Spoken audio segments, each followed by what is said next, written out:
am radio. Do you hear me, America? Do you hear me?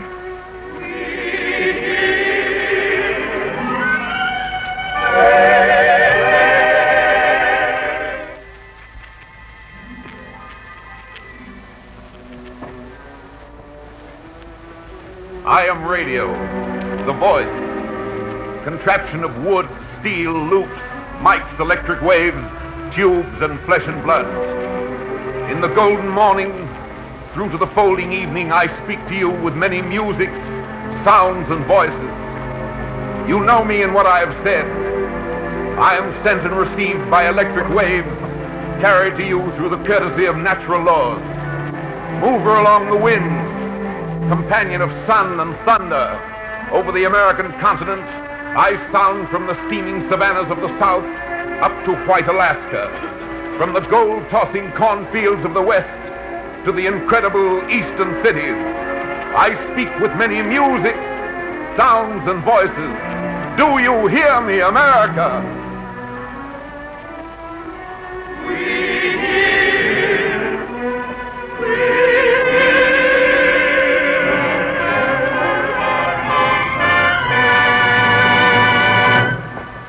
Good evening, ladies and gentlemen. This is John S. Young speaking. The World's Fair of 1940 in New York and the Golden Gate Exposition in San Francisco pay homage to the American system of broadcasting. Broadcasting in the American way reflects so vividly the fruition of mankind's struggle for freedom of speech. Magna Carta, the Bill of Rights, the Declaration of Independence, these tremendous human documents have found their ultimate and sweeping expression in radio's powerful voice. Radio has made freedom articulate. The microphone is the symbol of our national forum where any man and woman with a worthwhile message can be heard. The liberties of the people are safe as long as there are tongues to speak and ears to hear. You will also hear brief messages from leaders in many walks of life who will express their opinions freely on the subject of the freedom of radio. This tribute to the freedom of radio in America is presented on the eve of the annual convention of the National Association of Broadcasters, which opens tomorrow in San Francisco. Radio broadcasting has become clarion-voiced symphonic mature, devoted to the service of America, devoted to the service of our people. Listeners of America, this is radio. What am I? Where did I come from? What were my beginnings? New child, born between cathode and skyscraper, bewildered by its own strength, confused and yet clear, speaking to and spoken by the people. Where to and where from radio? We are listening. National Broadcasting Company, 195 stations. Columbia, 141 stations. Mutual, 125 stations. Other independents all over the country make up the rest. The radio becomes more and more integrally a part of modern life in science, industry, entertainment, education, and communication.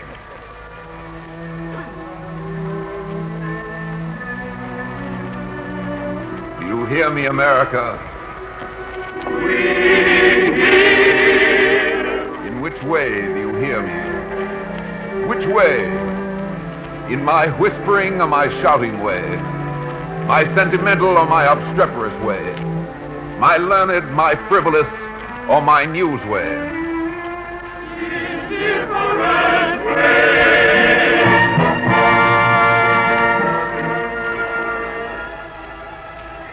Yeah, it's lonesome out here these long days on the prairie. What I'd do without the radio, I just don't know. When I'm feeling lonesome sometimes and life's a trial, I just twist a dial, and really seems to me like I got company.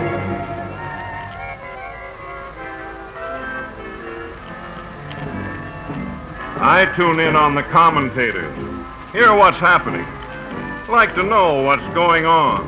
people's views and the news behind the news. Also have a favorite band. And there's one gal I like to hear sing. Kind of my dream gal. Though she's down in Florida and I'm stuck in Chicago, I think she's in the room when she's on my radio.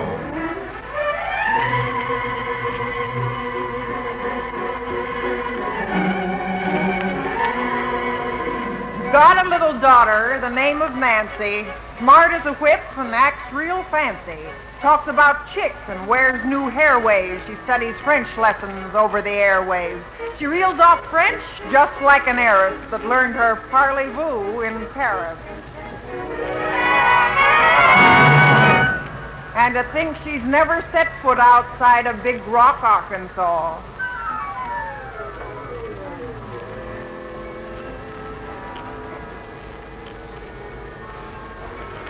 I am poor. Can't afford to take enough money from my salary to buy me a ticket to the symphony, not even up in the gallery. But nightly on my little set, portable, a Christmas present, I can get Mozart's shining melody. The heady, cool perfume of Debussy melts away the walls that confine me in my narrow, lightless room. Beethoven uplifts me like a trumpet call to a universe where time stands still. All that from a little wooden box. I can't understand it.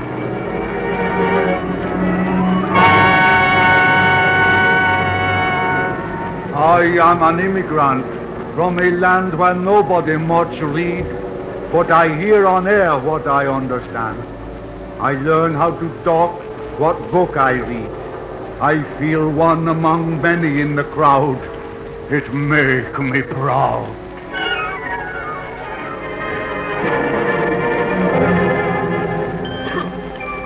I'm going to learn how to fly. Always wanted to. Now I just heard in a broadcast about how I can get lessons at last.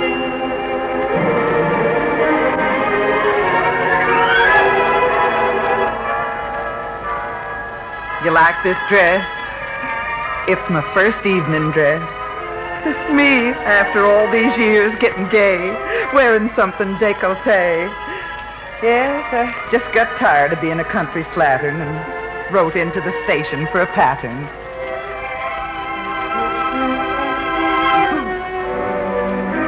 Radio has lived with us every day. For us, the listeners, the Mr. and Mrs. John Q. Publics. Men have thought and written their thoughts, that truth might be known to us in the loneliness of the night. To our firesides come the statesmen to speak to us, movers and shakers of the earth, the holy men, the clowns and minstrels, the sweet singers, the interpreters and the teachers. The bearers of the news of the swift passing hours. They are there at our fingers' ends, to be heard or not, according to our choice. For they are at liberty to be heard, and we are free to listen or not to listen, to accept or reject.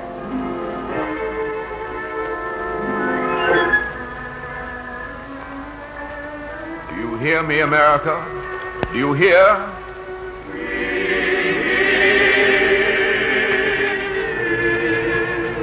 I tell you, America, that there are no more boundaries, no more lines to set you apart and divide you.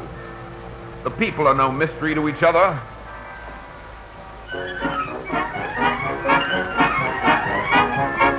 Through me, the lumberjack in the western forest dances to a fiddler's breakdown played by a Carolina Tar Heel.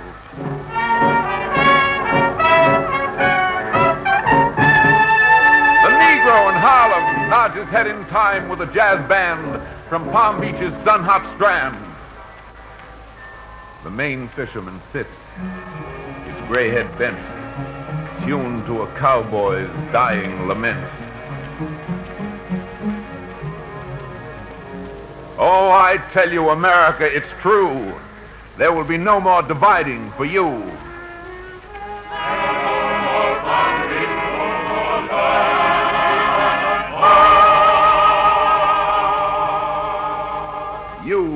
United States are truly united.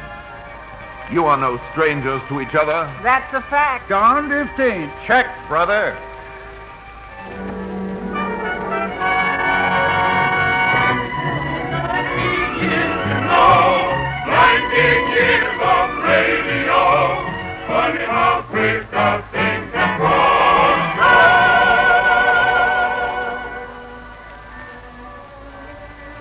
You hear me, America?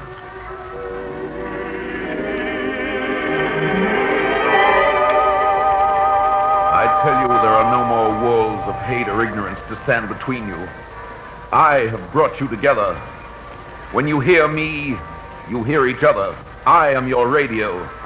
Through me, you shake hands with the same people. You know the same crowd.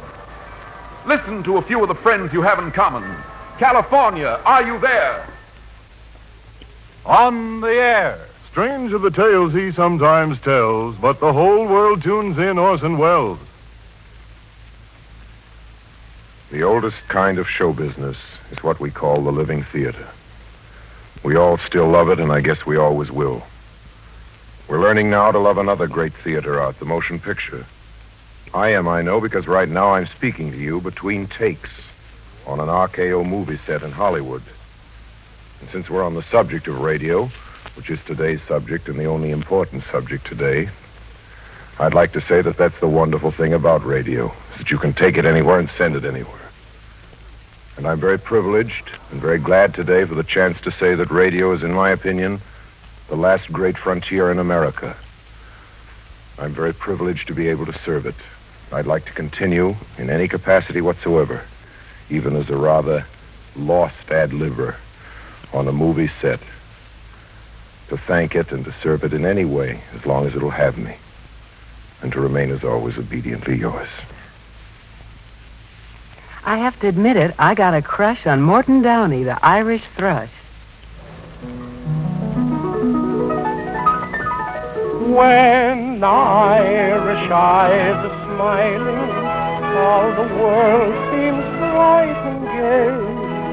And when Irish eyes are smiling, sure they'd steal your heart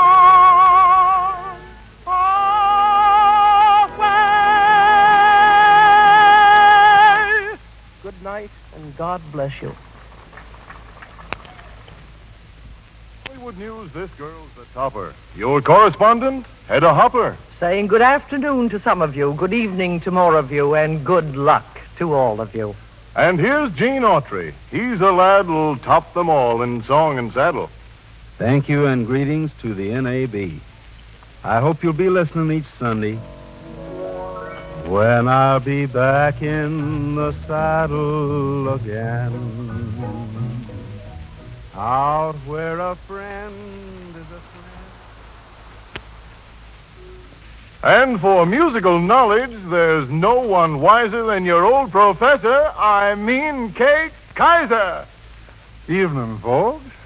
Hi-yo. Because of radio, I'm able to say the best of everything to the students everywhere. And so long, everybody. For me, a merry mood eternal springs from Stupenagle, the doughty colonel. Good evening, ladies and gentlemen of the audio radiant. When I resume my radio program in the fall, sometime roughly between September 28th and 30th, my byword will be, as usual, people have more fun than anybody, unquote. If I might paraphrase it on this occasion, I will add that the American people have more fun than anybody. For where on the face of the globe may a listener have the privilege of tuning out more excellent programs and stuff than here in America? I know a guy who hates programs but loves radio. He says he heard a Japanese broadcast once and he couldn't understand a word of it because it was all done in some foreign language. Then he listened to a tobacco auctioneer in America. Period.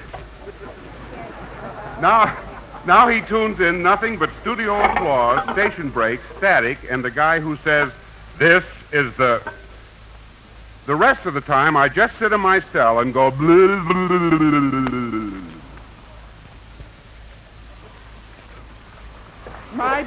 will always turn the way of Olive Palmer, Virginia Ray.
I certainly enjoy listening when Ted Husing talks of sports. Good evening, everyone, everywhere. 16 years of exciting radio memories are crowded in my words tonight as I speak from deserted Saratoga racetrack. But no memory is stronger than that which sums up my feelings. In that I thank the radio listeners who have helped me through the years to make my broadcasts very pleasant listening, and that I thank the industry as a whole for giving me the chance to add something to its progress. Right at this moment, I have the same emotion inside me which marked my first broadcast those long 16 years ago. Good night. Gee whiz, the guy I'll bet on is Craig Earle, the old Professor Quiz. Thank you very much for those kind words, lad, but don't go away. Come here, I'll ask you a question. You know this freedom of the press that we're talking about tonight, you know that's in the Bill of Rights and the Constitution, don't you? Yes. Now, did that Bill of Rights guarantee us our freedom of speech? Yes, sir. I'm sorry, but it didn't. We already had it. Oh. It simply guaranteed that the government couldn't take it away from us, and that's something for us all to remember. We have this inestimable privilege. It's ours, and only we ourselves can throw it away. Thank you. James Melton fills my heart with gusto, singing Allegretto, Rubato, or Robusto.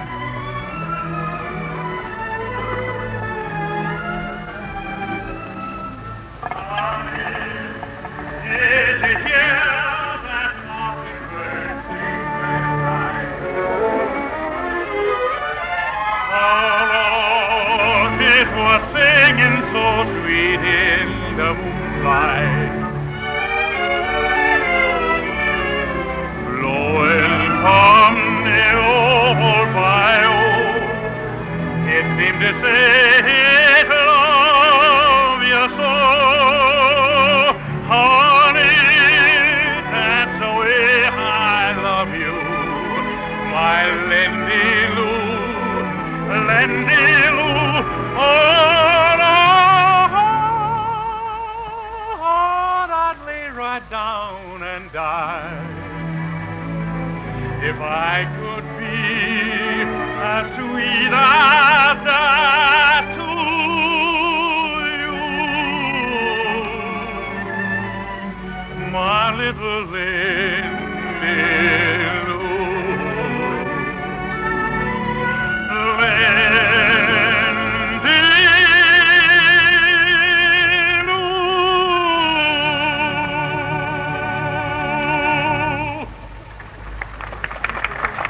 Mrs. Goldberg gets my prize as I hear her family rise.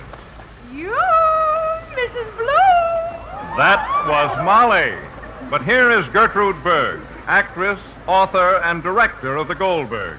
Mrs. Berg. Good evening.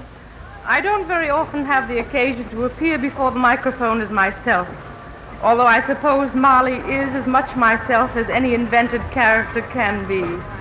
But The truth is that I have used Molly to represent what I thought is most valuable and stable in our democratic life. For her, as for myself, freedom of speech hasn't been so much the right to object to what I don't like as the right to defend what I do. There would be very little creative activity in the world without this profound privilege of free speech. For us, freedom of radio is another weapon in the arsenal of liberty. We should never relinquish it.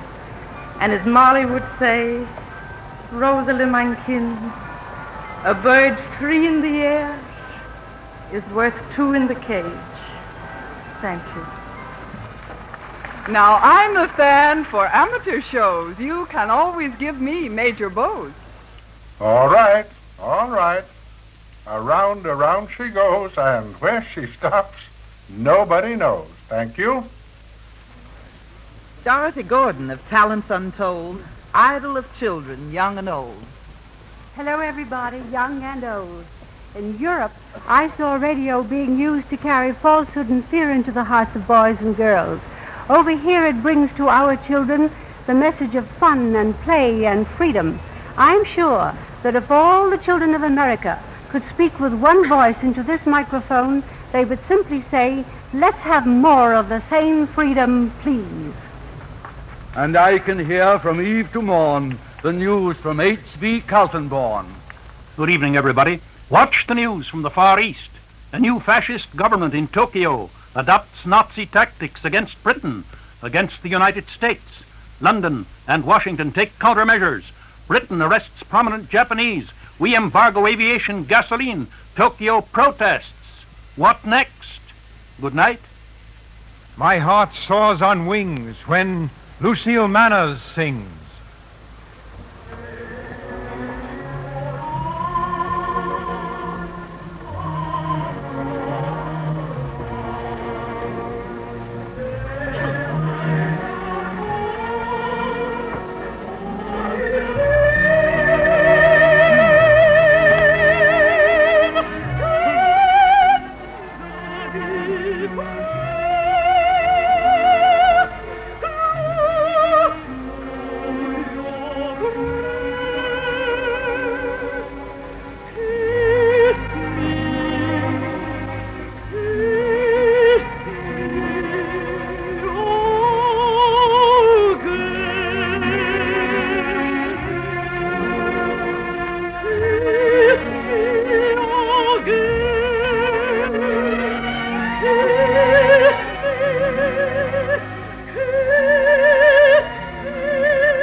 Of Ray Perkins, the old top hatter.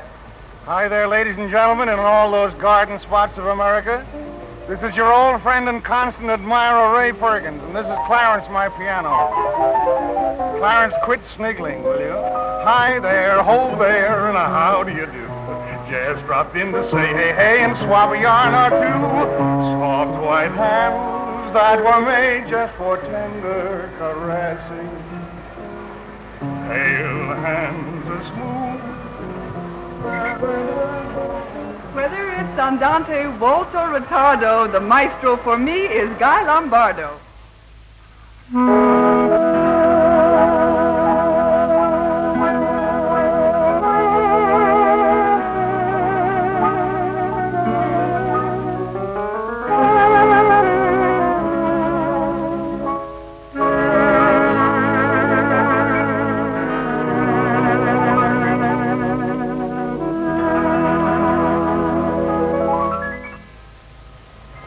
Radio wouldn't be quite the same without Graham McNamee's well-known name.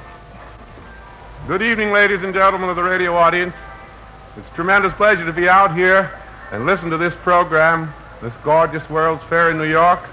And I know that from coast to coast, we must have a good many million listeners.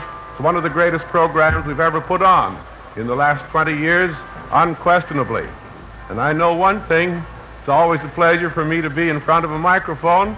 I think I If one of the things could cook, I probably would have married one. Not sure, but I think so. So, hello, New York, and hello, San Francisco, and Hollywood, and North Cherokee. Good afternoon, all, and good evening, all. As for me, I'll never forget first hearing Jessica Dragonette.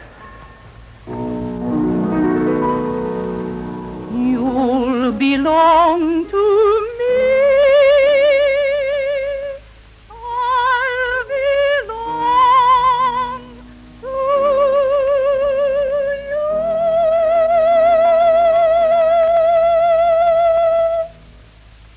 As a radio pioneer with the unique privilege of seeing firsthand the unfoldment of American broadcasting, I salute and congratulate all whose imagination and industrious effort have made this great public service possible.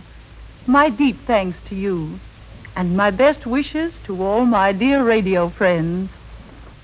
And now to quiz the quizzer, the opportunity I seize and ask of Clifton Fadiman some information, please. Gosh, ladies and gentlemen, I'm lost without my quartet. All I know is what I hear Tuesday evening, and I'm not even sure of that till John Kieran says it's so. But one thing I am sure of, radio is here to stay. And more than that, it's going places. I'll take a bet on it, whatever you like, against $10 and an encyclopedia. Okay, I'll throw in a cash register, too. To Tommy Riggs, I tune my laugh, and Betty Lou his other half. Well, goodness gracious, Mr. Tommy, I wish you'd explain it all to me again. Well, all right, Betty Lou. This program is on the air tonight to show how proud we are in America of our right to free speech. Free speech? Well, gee whiz, are they giving it away? No, honey. Well, golly nuts, did they used to charge for it? Yet, no. Oh, it's just free, huh? That's right, Betty Lou. Well, all I can say is I wish they'd do the same thing for double scoop ice cream soda, so there, too. When Kate Smith sings into the blue, I hear America singing too. Hello, everybody. This is Kate Smith speaking to you from what I think is the smallest broadcasting studio in the world, way up here in the mountains at Lake Placid. I'm very happy to take part in this program and say, as I have sung so many, many times, from the mountains to the prairies, to the oceans white with foam, God bless America, my home, sweet home.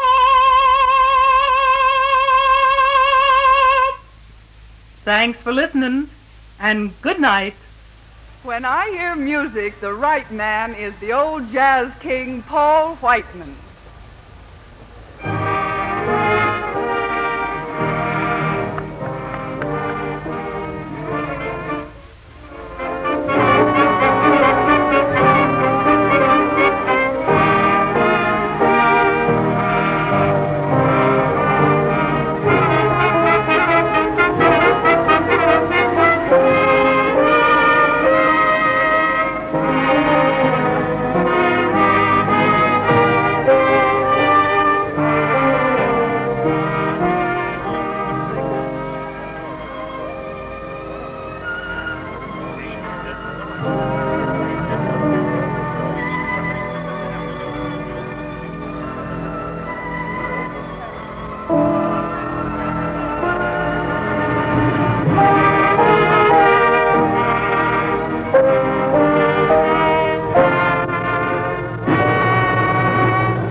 I ride the air with the Lone Ranger.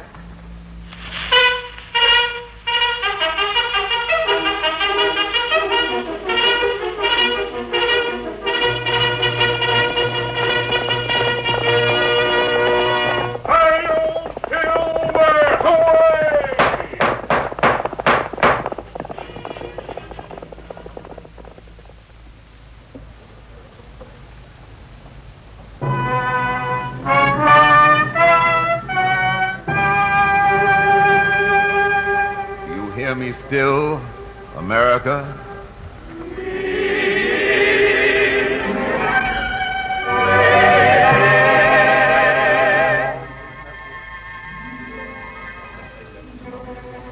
Then follow me. Think of yourself tonight as you sit listening to this program, and let your mind travel across the gray Atlantic, where the moon and stars are blacked out. Think of those there for whom each day is an order on a sheet of paper.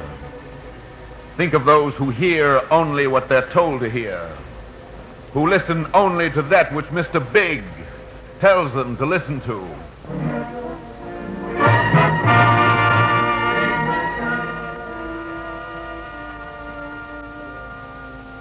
In our land alone, may people still speak, unafraid and safely. On the air, America, what you hear all around the numbers on your dial is said without fear. In the city streets, in the little town, in the farmhouses, over our country, no eyes watching, no police at the door to trace a whisper, no must or else's. And I, radio, do not come to you printed by a rubber stamp. There is no censor to blue pencil my speeches, O listeners. No word shackled and put away, that you may not hear it. No thou shalt not. No hand across the mouth. No truth embalmed and buried in silence. The metaphor strides unimpeded. The comedian's joke is not examined for traces of treason. There may be a few among you who turn from reason's light toward the European night. To these few I say, it's a good thing that America should argue. Good that their opinions should be varied as the colors of their eyes and hair. Better the whittling philosophers sitting on a cracker box than a crackpot standing on a box of hate. The soul of man withers slowly away when liberty is only a demagogue's cliche, when the bird truth along the speaking air no longer freely flies. There's an end of the generous, the great, and the wise. There the world stops short and liberty dies. The honest expression of differences of opinion, each side speaking and each heard. That is where radio stands. Remember that you're free. It's so easy not to remember. 1, 2, 3, 4, more sides to every question. People have died in our history defending that liberty. We must not give it up. One nation, indivisible, with liberty and justice. Be sure. Faith is like a river that flows through the land. Drink of this river. Understand the tradition within, the strength within. Against the darkness, light will win. We have a rendezvous with destiny. I hear America singing. Do you hear us, America? Do you hear? Almighty God, against the tyrant's wrong, stretch thine arm over our continent. Let freedom be the air we breathe, the air we speak along.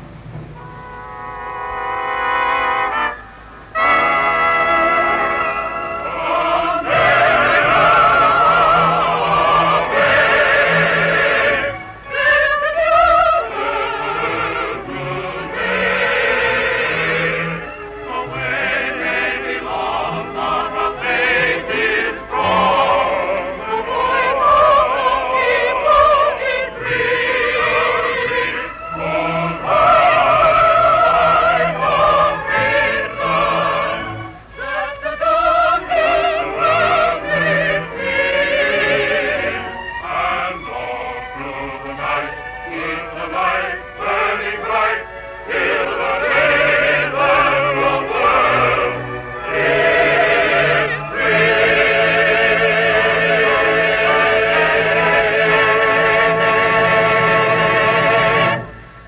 This is the American way of broadcasting. Of which station WOR is proud to be a part.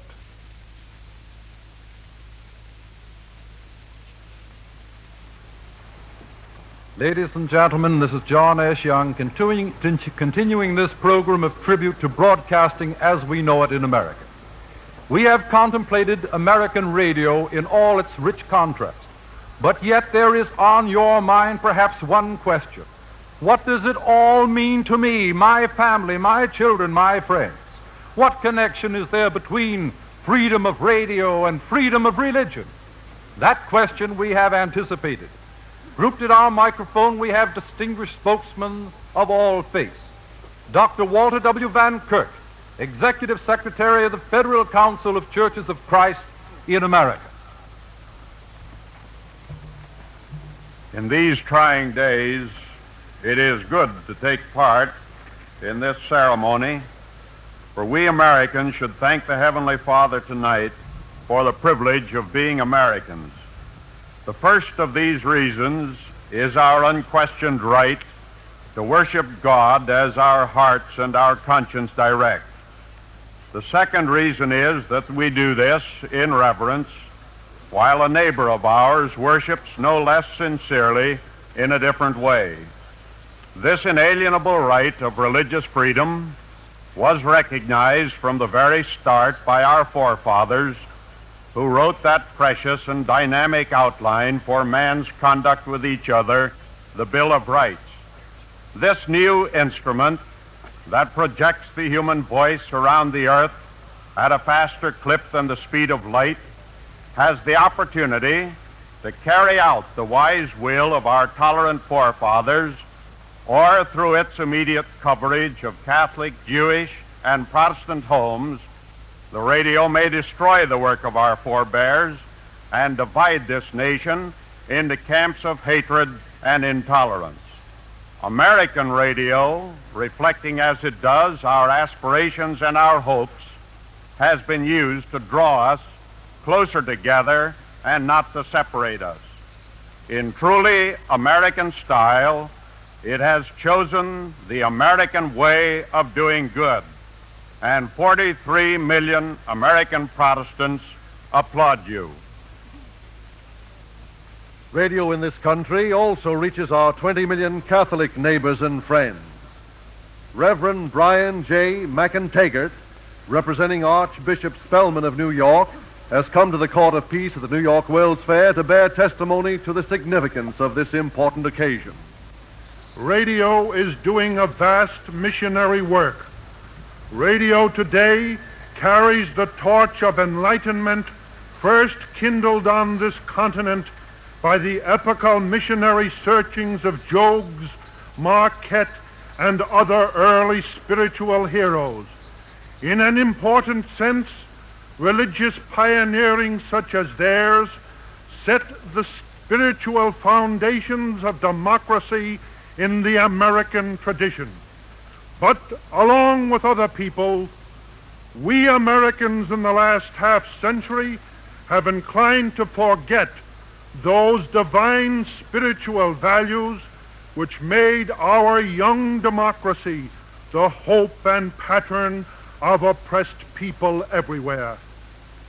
Bumper crops do not grow on eroded soil. Neither will spiritual values flourish in souls devoid of religion. As a nation, we have been living on spiritual capital borrowed from past generations. The warnings of religious, cultural, and spiritual leaders all too frequently have been voices crying in the wilderness. It is imperative that we now develop spiritual resources within ourselves. Democracy in the American tradition rests on the divine philosophy of the dignity of man. Radio, carrying this message of the dignity of man into the worldly welter of selfish ambition, has warned that democracy without God cannot endure. Thus has radio given to religion a new medium for reaching into the souls of men. And in turn, religion has given to radio the blessed privilege of carrying the truth and the love of God. Participating in this program emanating from both New York and San Francisco, sponsored by the two great world fairs, is still another churchman representing a great body of real Americans, Rabbi Jonah B. Wise of New York. I have been impressed by the remarks of my distinguished colleague, Dr. Van Kirk and Father McIntaggart. In the parallel plea for tolerance of both Catholicism and Protestantism, certainly we are impressed by the code of the National Association of Broadcasters, making the point that radio reaches men of all creeds simultaneously. I cannot think of any other device which reaches so many people, yet contrives to serve all groups without stirring up animosity. It is a distinct achievement for all concerned in the broadcast of religious programs that the effect has been spiritually and socially unifying with few exceptions. It is good to know that in the United States the Jew, the Catholic, and the Protestant can listen to the same broadcast without his children being inspired to run into the streets to stone one another. It is good to know that in America, this great medium for the transmission of culture and religious aspiration is still free to reflect both the diversity as well as unity of our beliefs and our common ideals. And now, ladies and gentlemen, the chairman of the Radio Council for Children's Programs, Mrs. Harold Vincent Milligan. 129 years ago, Thomas Jefferson said, "Ignorance and bigotry, like other insanities, are incapable of self-government." We Americans of 1940, face to face with a human crisis as serious as that which Jefferson knew, may well congratulate ourselves that our freedom and the freedom of our children have been so ably safeguarded by the intelligent and far-seeing code of the National Association of Broadcasters. We have seen how, in order to entrench despotism and brute force, the regimented radio of other nations has systematically perverted the minds of their children, beclouding them with ignorance and indoctrinating them with hatred and godlessness. In this day of preparedness against the rule of force and aggression, one of the greatest weapons of American defense is our free and unprejudiced medium of radio. Radio is serving, not enslaving, the American people. And the code of the National Association of Broadcasters, as an expression of popular democratic will, has become as vital to free discussion in America as the Bill of Rights is to all American liberties. Now, the president of the General Federation of Women's Clubs, Mrs. Sadie Orr Dunbar. I feel that I am speaking fairly for the woman citizen and the homemakers of the Americas when I pay tribute to radio and express our desire for its continued freedom in bringing to our homes a great educational force capable of enriching the lives of the individual members of our families. We acknowledge our debt to radio for uncensored, immediate, and timely news, for radio's contribution to the cultural life of our families, particularly in the realm of music, which is no doubt a stabilizing influence upon the taut and tired nerves of those who must courageously face unknown world conditions, for the generous and unselfish cooperation which radio has given to women's organizations in providing a new channel for the dissemination of information regarding the part women citizens play in community life, and for the willingness of radio to place in its code of ethics the recognition of the need for a higher standard in children's programs. For these services, and on behalf of millions of women, we thank you. In San Francisco this evening, there is standing at a nearby microphone a gentleman well qualified by position and accomplishment to report to you how American radio serves the public interest, convenience, and necessity.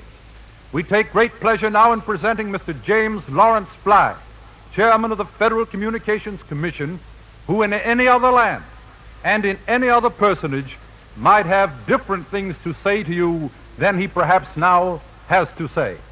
From San Francisco, Mr. Fly. From Treasure Island, I am happy to participate in this tribute of the two great world fairs to the radio industry, both in an official capacity as chairman of the Federal Communications Commission and as just another listener who has found many enjoyable hours by the side of his radio. First, let me say a word about the government's interest in this field. The Federal Communications Commission was created by Congress to protect the public interest in radio and related fields of communication. It was set up to carry into effect the policies which you, the American people, want. The members of the Commission are your representatives. No less are the broadcasters your servants. As trustees of the radio frequencies, which are public domain, the broadcasters are eager to learn what the public desires. They spend large sums of money in making surveys to learn the types of programs which meet with your approval. They are always sensitive to public reactions once they are made known. Those in the broadcasting industry know, for example, that so far as public issues are concerned, you want an opportunity to learn all the facts. They realize that other sources are open to those who want or who may be willing to tolerate the partisan presentation of information with its unbalance and the insinuation of prejudice into factual reporting. They are aware of their great opportunity to establish radio as the completely reliable, impartial medium.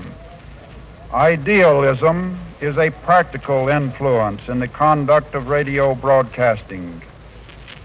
That, in large measure, is because you have made it clear that you do not want the magic of radio bent under the yoke of selfish interests, that you do want this public facility left completely free to serve the interests of the public.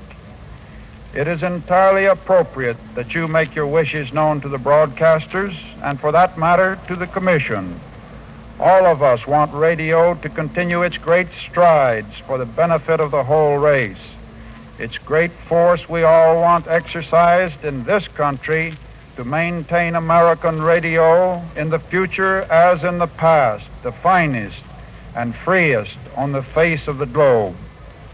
In the last analysis, the best radio, the freest radio, is that most responsive to the wishes of the people. That, we must remember, is democracy in flower. Across 3,000 miles of the country, America Radio takes you to Washington, D.C. to bring a viewpoint vital to the nation, that of union labor. This evening, we have, speaking for labor, Mr. William Green, President of the American Federation of Labor. Mr. Green. Free speech has been implemented by radio into one of the most powerful weapons at America's command for the preservation of democracy. Through the medium of the radio, the American people have learned of the treachery that underlies communism, Nazism, and fascism. They know now beyond question that these systems enslave those who come under their power. Organized labor stands or falls by democracy. Like any other free movement, it cannot exist under dictatorship. The millions of working men and women who have gained economic and social security through organization into trade unions therefore owe a great debt to the radio for strengthening America's determination to resist at any cost the enemies of democracy. As a labor leader, as an American citizen, Mr. Green has touched upon something taken for granted in the United States, but which has been held under by the dictators abroad: the right to speak as you think and feel. For more than 20 years, there has been an organization as actively concerned with free speech as any you may have in your hometown, the American Civil Liberties Union. Surely Roger Baldwin, as director, has something intimate and personal for us all. The director of the American Civil Liberties Union. Good evening. This is not Roger Baldwin speaking. This is Quincy Howe, one of the directors of the Civil Liberties Union. A year has now passed since the National Association of Broadcasters adopted their self-regulating code, and I am delighted to testify in behalf of the American Civil Liberties Union that the code has encouraged free speech on the air. Free speech does not, in the words of Justice Oliver Wendell Holmes, mean the right to shout fire in a crowded theater. Neither does free speech mean the right to express majority opinions only. Again, according to Justice Holmes, the right of free speech means the right of the other fellow to express even the opinion that we may hate. Thanks to the code of the National Association of Broadcasters, nobody can buy time on the air to express only one side of a controversial issue. This prevents the interests with the most money from making us listen to their opinions only by buying up all available time. And of course, freedom of the air does not give anyone the right to utter slanderous, libelous, or obscene statements. Such statements violate the law, and free speech does not mean disrespect for the law. On the contrary, I can think of no greater disaster that could befall Americans than to lose their right to speak freely on the radio and everywhere else. May the National Association of Broadcasters continue to uphold that right. Much is said these days about the rights of speakers to speak and of teachers to teach. Here's a man who pleads for the right of the listener, as he puts it, the right of the listener to learn. Dr. John W. Studebaker, United States Commissioner of Education, is a recognized leader in educational broadcasting and recently has been given a big new job, training hundreds of thousands of workers for national defense. Dr. Studebaker. National defense calls for two kinds of preparation. First, we must have a powerful industrial and military machine and people trained to use it. Second, we must understand as a people what we plan to defend and believe in that object of defense with all our minds and hearts. In a word, we are planning to defend our way of life, the democratic heritage. I look to the radio as a primary means of building our moral and spiritual defenses. This great instrument of communication has already demonstrated its power to enlighten minds as well as to stimulate emotions. Let us thank God that in this country, radio has opened its channels to ideas and reports from every part of the world. Now, American radio and American education must lock arms in a national defense campaign to utilize this powerful medium to a greater extent than ever before to increase the civic literacy of the nation. We must explore new ways of making the democratic ideals, our freedoms, vital and meaningful. We believe that if men know and understand, they will act wisely, that they can be trusted with the fruit of knowledge. Our job right now is to train the minds for the defense of this heritage of freedom. This is an educational job. It must be done in the schools, on the radio, in the motion picture houses, in the churches and clubs, and through the press. In a word, the time is ripe for a vast, systematic organization of youth and adult education related particularly to the conception of life and liberty we propose to defend. I know that radio will do its share.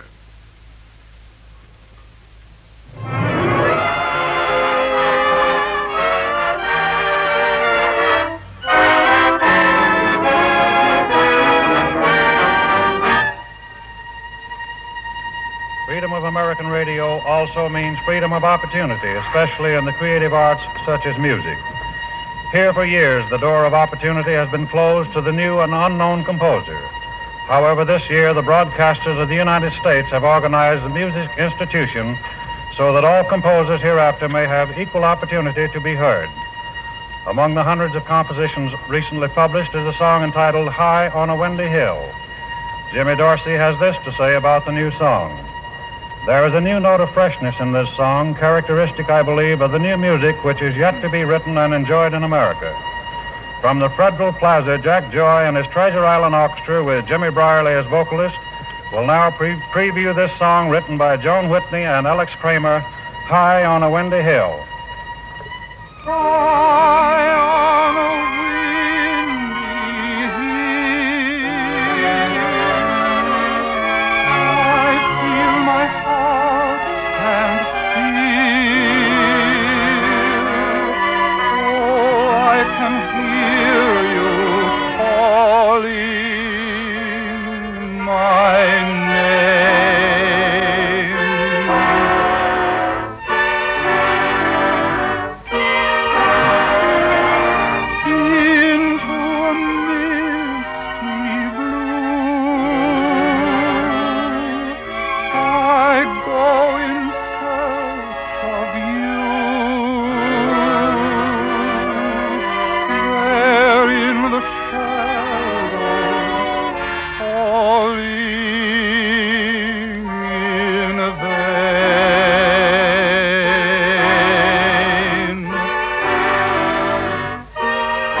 Ladies and gentlemen, we are happy to present now Mr. Harvey D. Gibson, the chairman of the board of the World's Fair of 1940 in New York. Mr. Gibson. The World's Fair in New York is more than happy to join with the Golden Gate International Exposition in the celebration of Broadcasting Day as a tribute to the American system of broadcasting, a system which has become a great and vital force in the development of our national aims and ideals. We of the New York World's Fair realize to the fullest the power and the duty of radio to spread the message of democracy and American achievement. We planned our great exposition as a dramatic expression of the ideals and triumphs of American men and women in every field of human endeavor. Radio, I believe, can serve best by spreading to the four corners of our nation the doctrines of the democratic way of life, which makes possible the achievements which are on display at the fairs. Radio is indeed to be congratulated for its efforts along these lines, for its work in promoting national unity through the free expression of ideas in its own public forum. Here in the Court of Peace at the New York Fair, it is already evening. But on the opposite side of this great nation of ours, it is still mid-afternoon. There in the bright California sunshine, thousands of spectators have gathered to witness the Golden Gate International Exposition's contribution to this program. And heading that group is the president of the exposition, my friend, Mr. W. Monahan. Mr. Monahan, what does the West Coast have to say about Broadcasting Day?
From the President of the United States, read by one of his official family who has flown here from Washington especially for this occasion, the Secretary to the President, Mr. Stephen Earle.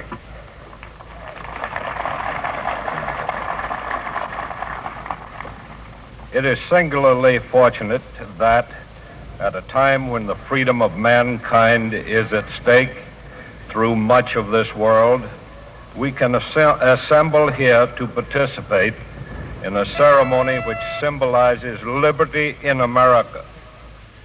These words, freedom and liberty, are so much discussed in these days that I sometimes wonder if we maintain a constant appreciation of their real significance. So long have we enjoyed these blessings, there is temptation for the words to become abstractions. Yet today, there are millions of men who, perhaps, can hear these words over shortwave transmitters, men who are suffering the tyranny and slavery that follow the loss of their freedom. Expression of opinion in parts of this world of ours is a felony, punishable by death. It is likewise a crime, according to the credo of the tyrants, for men who listen to the opinions of others, if such opinions differ with those of their dictators. Yes, there are men who are fighting and dying to maintain that freedom for themselves, and perhaps for us all. And this freedom cannot be maintained without sacrifice. The old truism, eternal vigilance is the price of liberty, has no boundaries in the world today. When free men become slaves in any part of the globe, vigilance requires that we prepare to make certain that any encroachment on liberty cannot happen here. This nation is now engaged in such preparation. Industry, labor, agriculture, and other groups are being mobilized into this great effort to make America invulnerable against whatever the future may hold as a threat to our freedom. This is being done by democratic procedures and with a real sense of national unity. Broadcasters, in common with many other groups in America, no doubt are concerned with the contribution they can make to the program of national defense. I can only give you a personal opinion. Broadcasters, it would seem, have a unique responsibility and a privileged opportunity. The dependence of our people upon radio as an important source of information calls for the highest degree of care in presenting facts impartially and without distortion. In the event of an even more extreme emergency, it seems to me radio can and should continue to make its important contribution to the maintenance of the morale of our people. I see no occasion for any sort of extraordinary measures so far as radio is concerned. I am convinced that broadcasting will continue to function in accordance with the public interest and in a democratic way during any emergency. Your duty as American citizens is the best standard of conduct in the times of crisis, as well as under more normal circumstances. To the broadcasters and to the listeners to this program, I bring greetings and best wishes from the President. Your broadcasters know the President's views on the relationship of radio to government. Recently, he pointed out that while the government, long ago, had to set up essential controls for radio operation to prevent complete confusion on the air, in all other respects, radio is as free as the press. I bring you a new expression of hope that this freedom will endure forever. Likewise, I offer congratulations to the radio industry for its great record of progress and service. The American system of free radio, as symbolized by these plaques, is actually a living symbol of the freedom of us all. I thank you very much. We present now Mr. Neville Miller, President of the National Association of Broadcasters, who will accept these plaques in behalf of the broadcasting industry. A free people needs not only the right to hear, but also the right to be heard. This is what American radio means to the people of the United States. In this spirit, the broadcasters of the nation accept these plaques dedicated to freedom of the American air. With your help, we shall ever keep it so.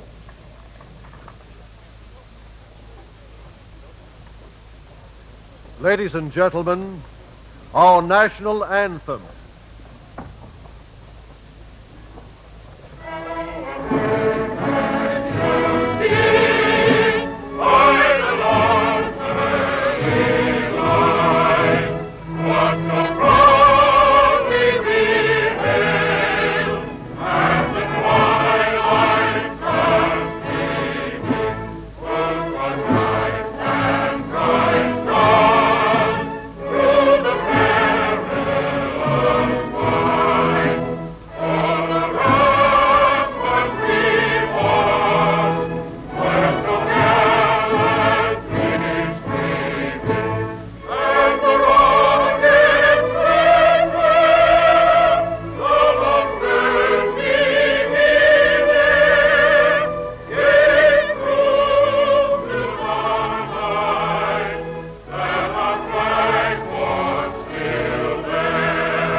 This is the Mutual Broadcasting System.